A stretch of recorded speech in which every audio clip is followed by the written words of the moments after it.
Odin, the mighty Norse god, is well known for his desire for knowledge. Indeed, I have already covered on the channel the story of Odin sacrificing willingly one of his own eyes in pursuit of wisdom.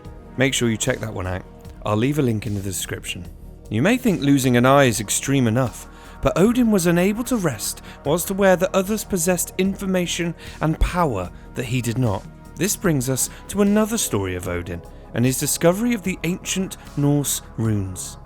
The runes are written letters that were used by the Norse and other Germanic peoples before the adoption of the Latin alphabet in the later Middle Ages. They were comprised of symbols that represented some of the most powerful forces in the cosmos. It was known that these runes allowed one to access, interact with, and influence the world-shaping forces they symbolized. No wonder then that Odin desired mastery over them. At the centre of the Norse cosmos stands the great tree Yggdrasil. Yggdrasil's upper branches cradle Asgard, the home and fortress of the Aesir gods and goddesses, of whom Odin is the chief. Yggdrasil grows out of the Well of Erd, a pool whose fathomless depths hold many of the most powerful forces and beings in the cosmos. Among these beings are the Norns, three sagacious maidens who create the fates of all beings. One of the foremost techniques they use to shape fate is carving runes into Yggdrasil's trunk. The symbols then carry these intentions throughout the tree, affecting everything in the 9 worlds.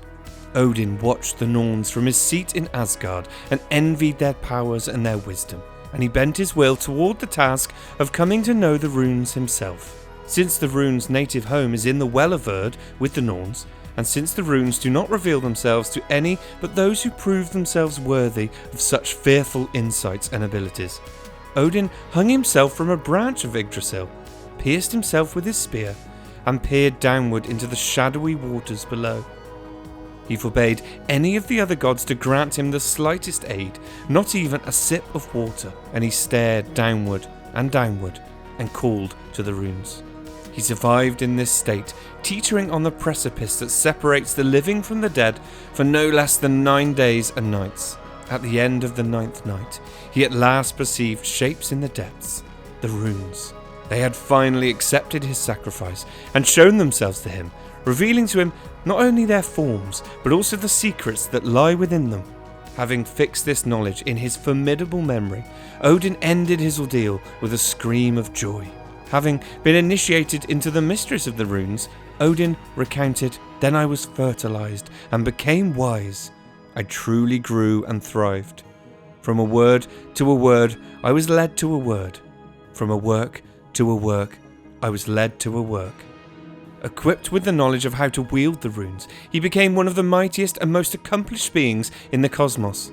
He learned chants that enabled him to heal emotional and bodily wounds, to bind his enemies and render their weapons worthless, to free himself from constraints, to put out fires, to expose and banish practitioners of malevolent magic, to protect his friends in battle, to wake the dead, to win and keep a lover, and to perform many other feats like these. Once more, Odin is shown to be willing to do whatever it takes to absorb knowledge, to grow and evolve. A metaphor, perhaps, for the importance of learning and the pursuit of continuous improvement of oneself. Hey guys, thanks for watching.